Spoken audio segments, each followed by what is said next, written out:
So the Harbor Freight pressure washer died. Yep, time for some good shit.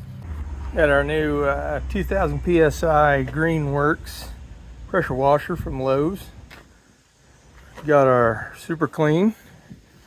We got a greasy transmission. Gonna go in the C10 this weekend. Let's see if I can clean it up.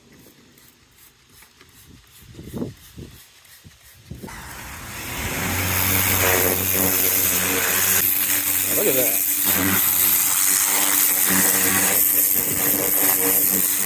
Got the turbo nozzle on it. That is the 4L60 cleaned up, ready to go in my dad's C10 I'm building for him behind the old 5.3.